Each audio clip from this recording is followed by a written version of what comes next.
Hello everyone. Students, today we will start our first grammar chapter, and it is voice. Voice means वाच्य. आप हिंदी में वाच्य पढ़ते हैं, उसी को वॉइस बोलते हैं. हिंदी में हमारे दो टाइप के वाच्य हैं, कृत्रिवाच्य, कर्मवाच्य. और इंग्लिश में जो है इन्हीं को हम क्या बोलते हैं, active voice and passive voice. तो हमारे दो टाइप के वॉइस कौन से हैं, active voice and passive voice.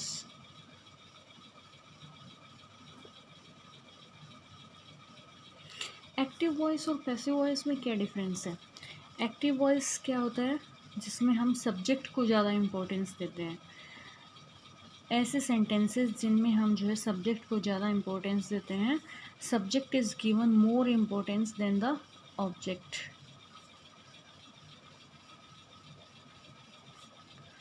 More importance than the object. और पैसिव वॉइस में क्या होता है, object is given more importance than the subject. More importance than the subject.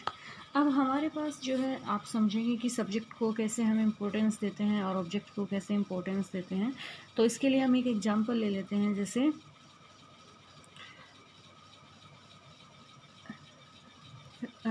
Ram pledge cricket. ठीक है, इसमें जो है राम हमारा सब्जेक्ट है, प्लेज वर्ब है, और क्रिकेट जो है हमारा ऑब्जेक्ट है. तो यहाँ पर क्या है कि राम को ज़्यादा इम्पोर्टेंस दी जाती है. खेल कौन खेलता है, राम खेलता है. तो राम को जो है ज़्यादा इम्पोर्टेंस दी जाती है जिस सेंटेंस में राम को जो है जिसमें सब्जेक्ट को जो है मेन इम्पोर्टेंस दी जाए. और अगर इसको हम इस तरह से लिखें, cricket is played by Ram,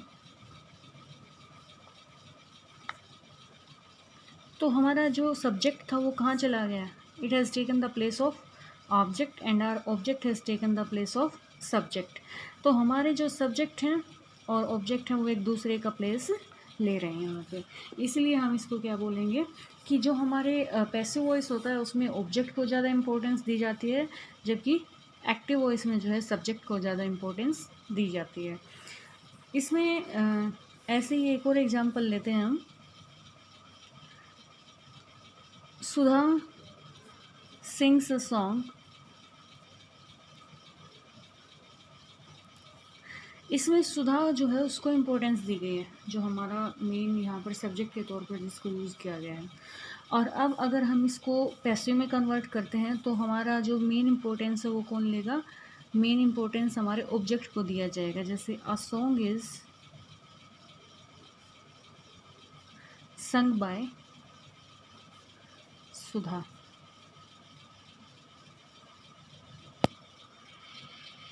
तो इस सेंटेंस में आपको पता चलेगा कि हमारा जो सब्जेक्ट है वो ऑब्जेक्ट की जगह पे गया, और हमारा ऑब्जेक्ट वो कहाँ आ गया, सब्जेक्ट की जगह पे आ गया. तो इसी बेसिक डिफरेंस को ही जो है हम एक्टिव पैसिव के नाम से जानते हैं. अब एक्टिव पैसिव के लिए जो है हमारे पास, आपने कारक पढ़े हैं, केसेस पढ़े हैं, हिंदी में जिनको कारक बोलते हैं हमारे केसेस. मेनली हम जो है इंग्लिश में भी 3 ही केसेस जानते हैं, पढ़ते हैं. और इनमें से एक है नॉमिनेटिव केस,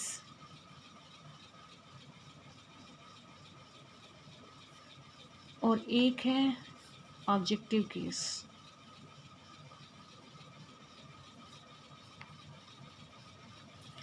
नॉमिनेटिव केस क्या होता है हमारा, कर्ता कारक,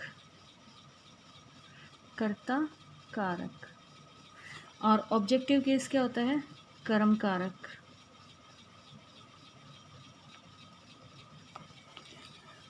तो इनमें जो है हमारे जो एक्टिव पैसिव हैं, इनमें मेन रोल जो है इन्हीं दोनों का है, कर्ता कारक और कर्म कारक का. जो कर्ता होता है उसको नॉमिनेटिव केस कहते हैं, और जो ऑब्जेक्ट का काम करता है उसको ऑब्जेक्टिव केस कहते हैं. और जब हम अपने वॉइस को चेंज कर देते हैं तो हमारा जो नॉमिनेटिव केस है वो क्या किस में कन्वर्ट हो जाएगा, ऑब्जेक्टिव केस में कन्वर्ट हो जाएगा. और जो हमारा ऑब्जेक्टिव केस है वो किस में कन्वर्ट हो जाएगा, वो नॉमिनेटिव केस में कन्वर्ट हो जाएगा. So it was the main difference between both the sentences, active and passive type of the sentences. और इन्हीं नॉमिनेटिव और ऑब्जेक्टिव केस से हम आपको एक चीज़ और बताना चाहेंगे कि जो हमारे पर्सनल प्रोनाउंस होते हैं, जो पर्सनल प्रोनाउंस होते हैं कौन से होते हैं?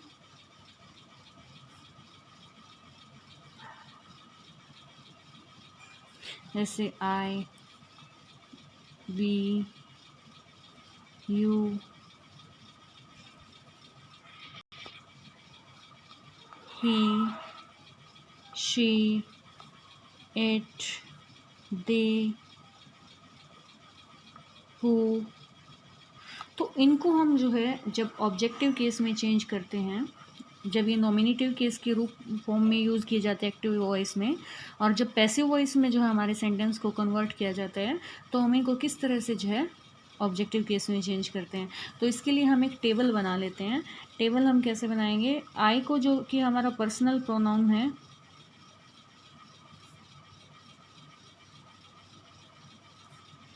उनको चेंज करके जो है हम किस में कन्वर्ट कर देंगे। जैसे आई को मी, ठीक है, वी को अस, यू में हम जो है कोई भी चेंज नहीं करते हैं, you as it is you, he को हिम में, और शी को हर, दे को हम दम में यूज़ करते हैं, और लास्ट में बचा हमारे पास हु, और हु को हम कन्वर्ट करते हैं, किस में कन्वर्ट करते हैं? हुम में कन्वर्ट करते हैं। सो स्टूडेंट्स, इस तरह से हमें पता चलता है कि जो हमारे पर्सनल प्रोनाउन हैं और वो सब्जेक्टिव यानी कि नॉमिनेटिव केस के तौर पर यूज़ किए जाते हैं। तो जब हम उनका वॉइस चेंज कर देते हैं, जब उनको पैसिव में कन्वर्ट करते हैं, तो जब वो ऑब्जेक्टिव फॉर्म में चले जाते हैं, तब उनकी जो है फॉर्म कैसे चेंज हो जाती है। ऑब्जेक्टिव केस में जो है हमारे ये पर्सनल प्रोनाउन किस तरह से चेंज होते हैं। सो अब हम जानेंगे कि हमारा टेंस वाइज जो है किस तरह से चेंज होता है जब हम एक्टिव टू पैसिव जो हमारा सेंटेंस चेंज करते हैं तब। As you all know we have 3 types of tense. सबसे पहले क्या है? Present tense. फिर हमारे पास जो है क्या है? Past tense. फिर हमारे पास है future tense.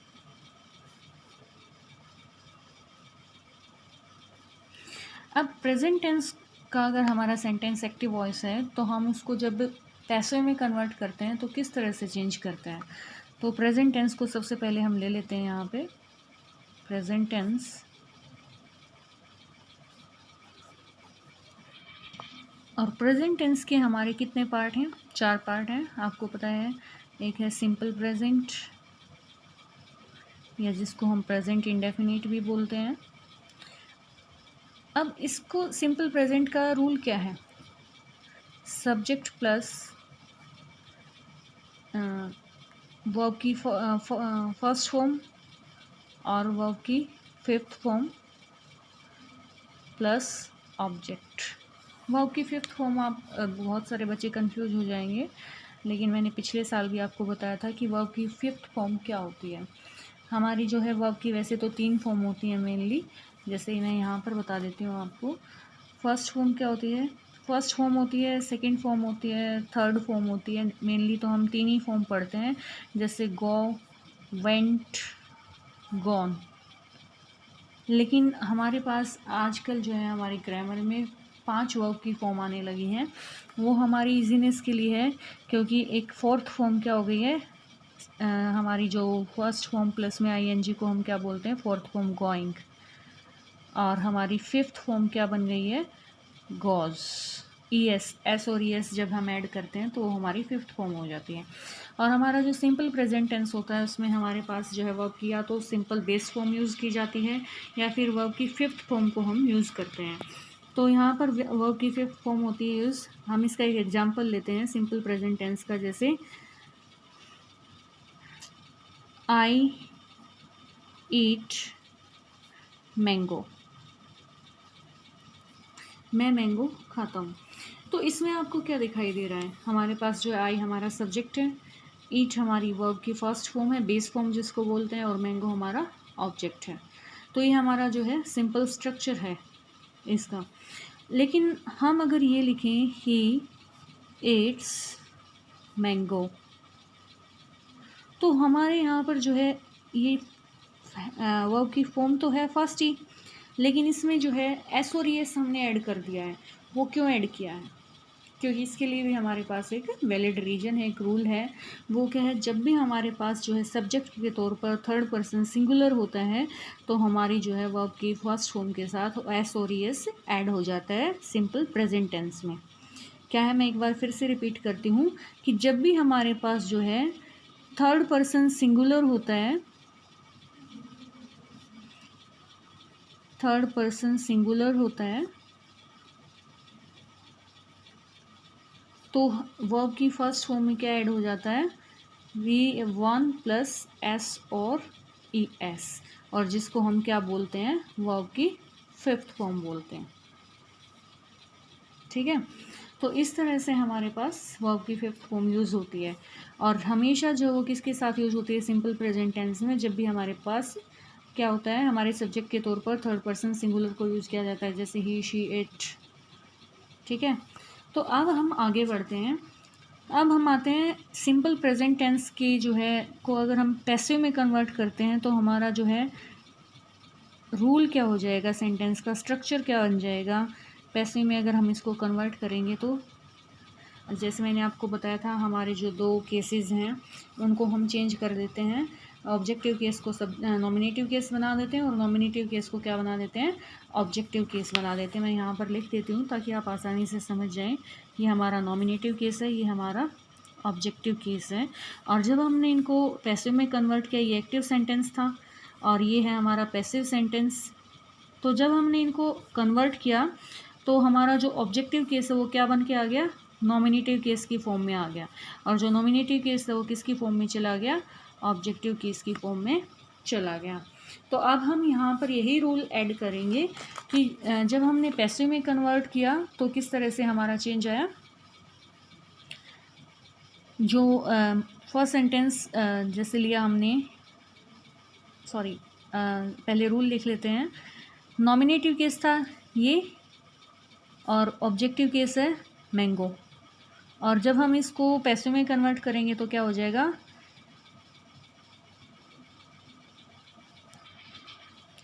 NC of OC. It means OC को किस में कन्वर्ट कर दिया, नॉमिनेटिव केस बन गया ये, और प्लस में इज एम आर, हमारी जो प्रेजेंट की हेल्पिंग वर्ब होती हैं उनको हम यूज़ करेंगे, is am are according to the object, if it is plural, if it is singular. अब जो है हमारा नेक्स्ट पॉइंट क्या है, इज एम आर के बाद वर्ब की थर्ड फॉर्म हम यहाँ पर यूज़ करेंगे। जब हम इज एम आर यूज़ कर रहे हैं तो हमारी जो फॉर्म है वो किस में कन्वर्ट हो जाएगी, थर्ड फॉर्म में। प्लस बाय ऐड करेंगे हम, हमारा मेन पॉइंट यहाँ पर क्या है, बाय एजेंट को हम यूज़ करते हैं। और बाय के बाद जो है हमारा जो नॉमिनेटिव केस था वो ऑब्जेक्टिव केस बन गया है, तो इसलिए अब हम क्या करेंगे, ओ सी ऑफ एन सी। यहाँ पर हमने क्या किया, N C of O C, और यहाँ पर ओ सी ऑफ एन सी, यानी कि नॉमिनेटिव केस को किसकी तरह यूज़ कर दिया, ऑब्जेक्टिव केस की तरह। एग्जाम्पल है हमारा आई ईट मैंगो, तो इसको हम चेंज करते हैं, मैंगो इज़ ईटन बाय मी। जैसा मैंने आपको बताया था, हमने एक यहाँ पर टेबल बनाया था, आई को हम अगर ऑब्जेक्टिव केस में लेकर के जाते हैं तो किस में कन्वर्ट हो जाएगा, मी में कन्वर्ट हो जाएगा। और इसी तरह से यहाँ पर जो हमने कर दिया, मैंगो इज़ ईटन बाय मी। दूसरा सेंटेंस था हमारा, ही ईट्स मैंगो, तो हम इसको किस तरह से कन्वर्ट करेंगे, मैंगो इज़, क्योंकि ये भी हमारा सिंगुलर सेंटेंस है और इसमें हमारा सिंगल सब्जेक्ट है और सिंगल ही हमारा ऑब्जेक्ट है, सिंगुलर। तो इसके लिए हम इज़ का यूज़ करेंगे, मैंगो इज़ ईटन बाय, ही को किस में कन्वर्ट कर दिया हमने, ऑब्जेक्टिव केस में लेकर के आए तब हिम में। तो इस तरह से जो है हमारे दोनों सेंटेंस किस में कन्वर्ट हो गए, पैसिव में। और हमारा रूल भी यहाँ पर जो है प्रूव हो गया कि N C of O C और O C of N C. Okay students, अब इसके बाद है नेक्स्ट पॉइंट हमारा सिंपल प्रेजेंट टेंस हो गया हमारा। अब हम आते हैं सिंपल प्रेजेंट कंटिन्यूअस टेंस की तरफ। Present continuous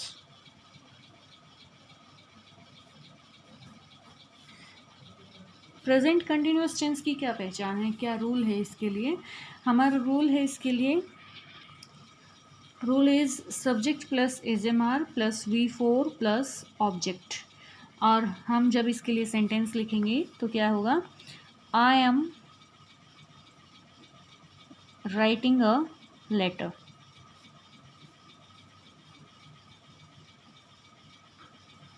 I am writing a letter.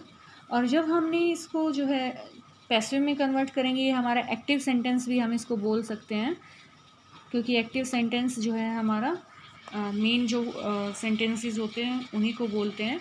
लेकिन पैसिव में जब हम इसको कन्वर्ट करेंगे तो हमारा फॉर्मेशन ही चेंज हो जाएगा, टोटल हमारा रूल ही चेंज हो जाएगा। हम किस तरह से चेंज करेंगे इसको पैसिव में, तो पैसिव में चेंज करने के लिए सबसे पहले तो इसका रूल लिखेंगे हम।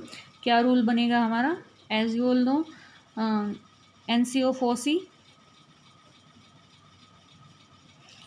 प्लस, यहाँ पर हमने इज़एमआर यूज़ किया है क्योंकि हम जो है अपनी वर्ब की इन फॉर्म्स के साथ इज़एमआर का यूज़ करते हैं, और प्रेजेंट कंटिन्यूअस टेंस है स्पेशली तो इज़एमआर प्लस आईएनजी यानी कि वर्ब की फोर्थ फॉर्म को यूज़ करेंगे। अब यहाँ पर एनसी ऑफ ओसी हो गया है। इसके बाद जो है हमें पता है हमारे जो हेल्पिंग वर्ब क्या है, इज़एमआर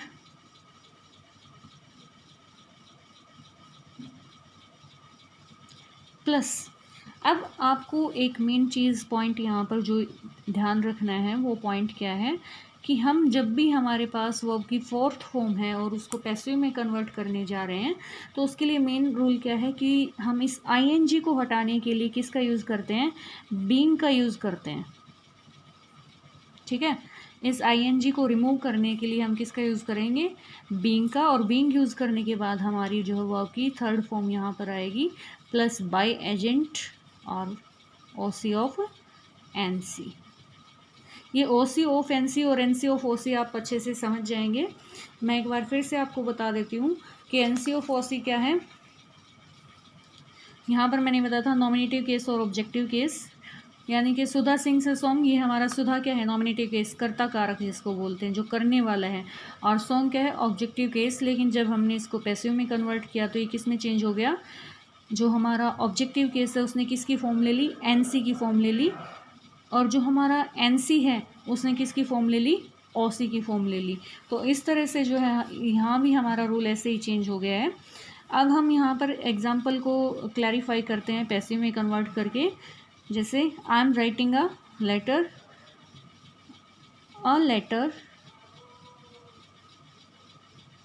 इज़, हमारा जो ऑब्जेक्ट था हमारा सिंगुलर है तो इसके लिए हमने इज़ का यूज़ किया। A letter is being written bye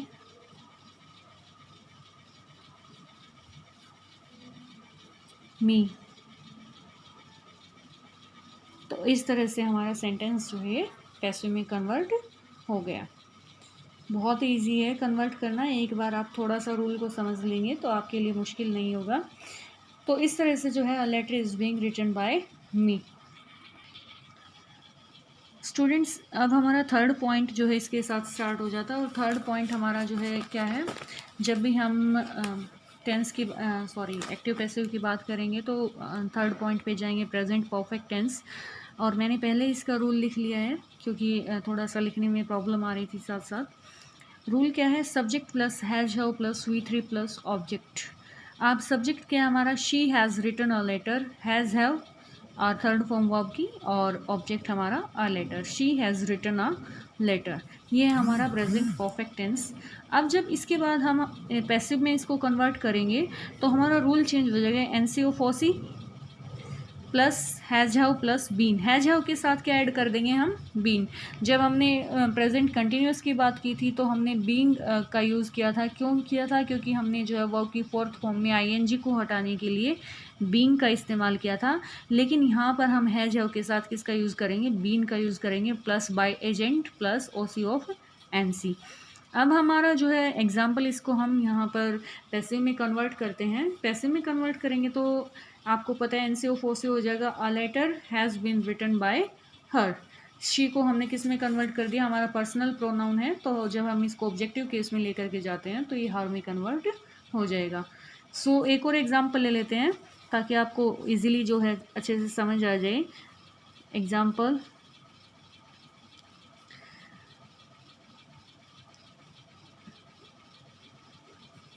my brother has passed the exam। मेरे भाई ने जो है एग्ज़ाम पास किया है। तो हमने, हमारे पास ये कौन सा टेंस है, आपको जो है हैज़ पास्ड देखते ही पता चल जाए कि हमारे पास प्रेजेंट परफेक्ट टेंस है। और जब हम इसको पैसिव में कन्वर्ट करेंगे, ये एक्टिव वॉइस है।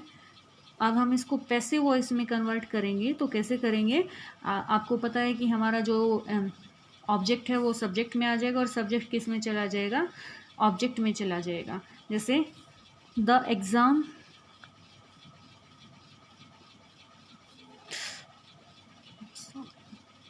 Has been passed by my brother, by my brother।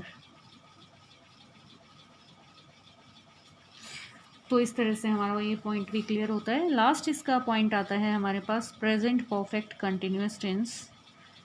Present perfect continuous tense. Present perfect continuous tense का रूल क्या है, रूल के बारे में जान लेते हैं हम सबसे पहले। अब हमारे पास आता है प्रेजेंट परफेक्ट कंटिन्यूअस का जो रूल है, वो subject plus has have plus been plus V4 plus object plus since 4 plus time. Since 4 का यूज़ किसके लिए करते हैं हम, पर्टिकुलर टाइम को दिखाने के लिए यूज़ करते हैं। जैसे सिंस को हम जो है एक पॉइंट ऑफ टाइम के लिए यूज़ करते हैं। जैसे हमने कोई काम मंडे से शुरू किया है, 9:30 से शुरू किया है, 4 साल पहले जो 1997 से या फिर हमने 2017 से शुरू किया है, तो वो पॉइंट ऑफ टाइम क्या है, वो सिंस के द्वारा जो है शो किया जाता है। और 4 जो हम टाइम की ड्यूरेशन को दिखाने के लिए यूज़ करते हैं। जैसे मैं 10 साल से यहाँ रह रहा हूँ, मैंने एक पर्टिकुलर पॉइंट को यूज़ नहीं किया है, यहाँ पर बताया नहीं है कि हम किस टाइम से रह रहे हैं, बस मैंने ये बताया कि हम 10 साल से यहाँ रह रहे हैं, तो इसके लिए हम 4 का यूज़ करेंगे क्योंकि हमने सिर्फ ड्यूरेशन बताई है। लेकिन अगर हम पॉइंट ऑफ टाइम बताते हैं तो हम सिंस का यूज़ करेंगे। जैसे एग्जांपल में बताती हूँ मैं आपको, she has been writing a letter since Monday. हमने एक पॉइंट बता दिया टाइम कि भाई मैं सोमवार से वह सोमवार से जो है एक लेटर लिख रही है, यानी कि उसने काम जो है पास्ट में शुरू किया था लेकिन अभी तक उसका काम चल रहा है। सबसे पहले तो ये पॉइंट मैं आपको क्लियर करना चाहती हूँ कि जब भी हम इस रूल की बात करते हैं, प्रेजेंट परफेक्ट कंटिन्यूअस टेंस है, तो इसका मतलब क्या होता है कि कोई काम हमने पास्ट में शुरू किया था लेकिन वो अभी तक पूरा नहीं हुआ है, चल ही रहा है। तो इसको शो करने के लिए हम क्या करते हैं, she has been writing a letter since Monday, यानी कि मंडे से उसने जो है वो लेटर लिख रही है, अभी तक पूरा नहीं किया है वो लेटर। और हमारा जो रूल क्या बताता है कि इसमें कोई भी चेंज नहीं होगा, ठीक है। एक्टिव पैसिव में जब हम इसको कन्वर्ट करेंगे तो ये पैसिव में कन्वर्ट नहीं किया जाएगा। So students, today we have completed our first point, present tense for active and passive voice. So you have to do practice for this. Tomorrow we will continue our next point, past tense. Thank you.